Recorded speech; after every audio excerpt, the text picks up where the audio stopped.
दोस्तों, जीवन में कई बार हम चुनौतियों और चिंताओं से घिर जाते हैं, लेकिन हमें हमेशा याद रखना चाहिए कि हमारी समस्याओं का समाधान हमारे अंदर ही छुपा है।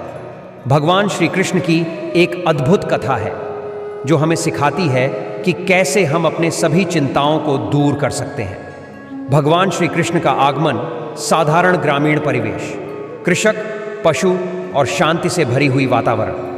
एक समय की बात है जब भगवान श्री कृष्ण अपने भक्तों से मिलने गए। एक साधु ने उनसे अपनी परेशानियों के बारे में पूछा। वह अपने जीवन में बहुत दुखी था। उसने कहा, प्रभु, मेरे जीवन में इतनी सारी कठिनाइयां हैं, मैं क्या करूं? श्री कृष्ण का उत्तर। श्री कृष्ण मुस्कुराते हुए साधु को देखते हैं। भगवान श्री कृष्ण ने मुस्कुराते हुए कहा, जब तुम्हारी चिंताओं का बोझ बढ़ने लगे तो उसे हल्का करने का एक आसान उपाय है।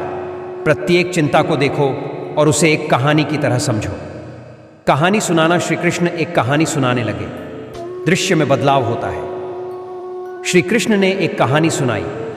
एक गरीब आदमी के पास कुछ भी नहीं था, लेकिन वह फिर भी अपने जीवन में खुश था।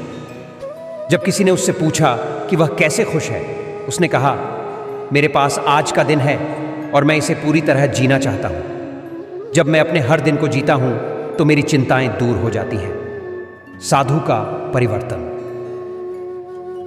साधु की आंखों में सच्चाई की चमक दिखती है। इस कहानी को सुनकर साधु ने महसूस किया कि उसके जीवन में भी वह शक्ति है कि वह अपनी चिंताओं को हल्का बना सके। उसने सोचा, अगर मैं अपनी चिंताओं को अधिक ध्यान नहीं दूं और हर दिन को भगवान का उपहार समझकर जीऊं तो मुझे राहत मिलेगी। भगवान का उपदेश। श्री कृष्ण साधु को आशीर्वाद देते हैं। भगवान श्री कृष्ण ने कहा, चिंताओं का एक अंत होता है। याद रखो, हर मुश्किल हमें मजबूत बनाने के लिए आती है। इसे चुनौती समझो, बोझ नहीं।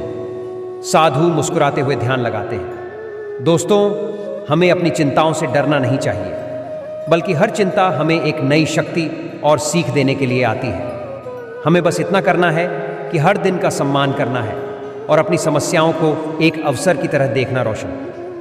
भगवान श्री कृष्ण की यह कहानी हमें यह सिखाती है कि हमारे जीवन की हर कठिनाई एक नए सबक के साथ आती है। इसे अपनाइए, स्वीकार कीजिए और अपने जीवन को एक नई ऊर्जा के साथ आगे बढ़ाइए। जय श्री कृष्ण। भगवान श्री कृष्ण की मुस्कुराती हुई मूर्ति। यदि यह कहानी आपको प्रेरणा दे रही है तो इसे अपने दोस्तों और परिवार के साथ ज़रूर शेयर करें। आपके जीवन में भगवान श्री कृष्ण का आशीर्वाद बना रहे। चिंताओं से मुक्त हो, प्रभु पर विश्वास रखो और हर दिन को पूरे दिल से जियो।